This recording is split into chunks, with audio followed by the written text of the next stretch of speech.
ప్రస్తుతం ఈరోజు ఇరు తెలుగు రాష్ట్రాల ముఖ్యమంత్రుల భేటీ జరుగుతుంది. విభజనకు సంబంధించినటువంటి వివాదాలను పరిష్కరించేటువంటి పనిలో ఇరు రాష్ట్రాల ముఖ్యమంత్రులు పడ్డారు.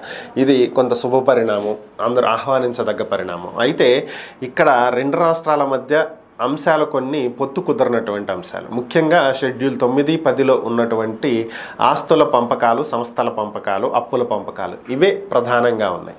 మనం జనాభా ప్రాతిపదికన ఇవ్వమంటున్నాం, తెలంగాణ వాళ్ళు కుదరదంటున్నారు. సో ఎక్కడున్నావు అక్కడ ఉంచుదాం అంటున్నారు. సో ఇది నడిచేటువంటి విధానం కాదు అనేది మనం ఎప్పటి నుంచో ఉన్నటువంటిది. అలాగే వాళ్ళేమో 24,000 కోట్లు ఏపీ మాకు కట్టాలంటున్నారు, కాదు 7,000 కోట్లు తెలంగాణ మాకు కట్టాలని మనం అడుగుతున్నాం. సో ఓవరాల్గా ఇది కూడా ఒక తెగేలా ముడిపడేలా లేనటువంటి అంశం. ఇంకొకటి ప్రధానమైనటువంటిది ఇప్పుడు ఈరోజు వినిపిస్తున్నటువంటి డిమాండ్ ఏంటంటే, ఇది ఎప్పటి నుంచో ఒక విషయం అయితే నలుగుతుంది. ఏంటంటే తిరుపతిని తెలంగాణకి ఇచ్చేయమని అప్పట్లో రాష్ట్రం విడిపోయే సమయంలోనే కేసీఆర్ డిమాండ్ చేయడం జరిగింది. అసలు ఏ లెక్కన తిరుపతిని తెలంగాణకి ఇస్తారండి? ఇది ఎట్లా ఉందంటే, స్వాతంత్రం వచ్చినటువంటి కొత్తల్లో హైదరాబాద్ని తీసుకెళ్ళి, నిజాం సంస్థానాన్ని తీసుకెళ్ళి పాకిస్తాన్లో కలుపుతానని నిజాం ప్రభు చెప్పినట్టుగా కేసీఆర్ అడిగింది ఉందన్నమాట.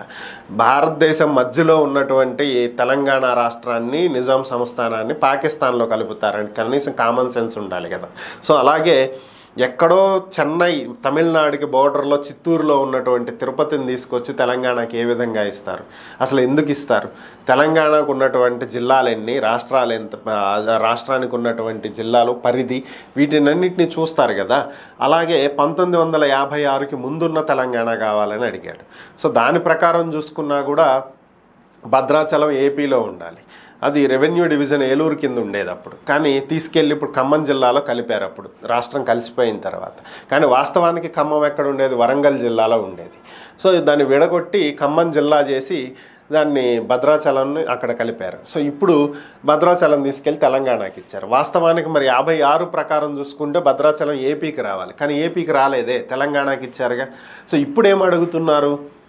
ఇప్పుడు రేవంత్ రెడ్డి ఇది అడుగుతున్నారో లేదో నాకు తెలియదు, కానీ వస్తున్నటువంటి వార్తలు ఏంటి అంటే, తెలంగాణ ముఖ్యమైనటువంటి డిమాండ్లు దేశంలో ఏ రాష్ట్రానికి లేనటువంటి ఒక ఫెసిలిటీ ఒక్క ఏపీకి మాత్రమే ఉంది. అదేంటంటే సుదీర్ఘమైనటువంటి తీర ప్రాంతం, శ్రీకాకుళం దగ్గర నుంచి కింద చిత్తూరు వరకు పూర్తిగా మనకి నది అందుబాటులో ఉంటుంది. సో సముద్రం అందుబాటులో ఉంటుంది, బంగాళాఖాతం. సో ఇక్కడ సముద్రం నుంచి పోర్ట్లు నిర్మిస్తే మన ట్రాన్స్పోర్ట్కి, జల రవాణా చాలా ఈజీ అవుతుంది. సో ఈ సుదీర్ఘ తీర ప్రాంతాన్ని ఉపయోగించుకుని కావలసినటువంటి పరిశ్రమలు ఇక్కడ 13 జిల్లాల్లో నెలకొల్పడానికి అవకాశం ఉంటుంది. లైక్ ఇప్పుడు మచిలీపట్నానికి బీపీసీఎల్ రిఫైనరీ వస్తుంది కదా, అలాగే వివిధ రకాల పరిశ్రమలను ఇక్కడ నెలకొల్పవచ్చు. ఎందుకంటే కావలసినటువంటి నీరు పుష్కలంగా ఉంటుంది, వ్యర్థాలను విడుదల చేయడానికి, శుద్ధి చేసి సముద్రంలోకి వదలడానికి అవకాశం ఉంటుంది. నదీ నీళ్ళకి కావలసినటువంటి లోటే లేదు, అటు గోదావరి, ఇటు కృష్ణా నదులు ఉన్నాయి, కావలసినటువంటి నీళ్లు అందుతాయి. సో కాబట్టి ఈ తీర ప్రాంతాన్ని ఉపయోగించుకుని ఈ లోటు బడ్జెట్ నుంచి ఎలాగైనా బయటపడాలి, అప్పుల నుంచి బయటపడాలనేది ఏపీ చూస్తున్నటువంటి అంశం. సో ఈ సంస్థలు వచ్చి కొన్ని పరిశ్రమలు ఇక్కడ నెలకొల్పి రెవెన్యూ పెరిగితే ఈ స్టేట్ డెవలప్ అయ్యిద్దని ఏపీ గవర్నమెంట్ భావిస్తుంది. మరి ఆల్రెడీ డెవలప్ అయిపోయి ఒక్క హైదరాబాద్ రెవెన్యూతోనే ఎంటైర్ తెలంగాణని రన్ చేయగలిగేటువంటి పరిస్థితుల్లో ఉన్నటువంటి తెలంగాణ ప్రభుత్వం మాత్రం ఆల్రెడీ ముక్కుతా మూలుగుతా ఉన్న ఏపీ దగ్గర ఉన్నటువంటి ఆ తీర ప్రాంతంలో వాటా అడగాలని చూస్తుంది అనేది వార్తలు. ఇది ఖచ్చితంగా అన్యాయమైనటువంటి కోరిక.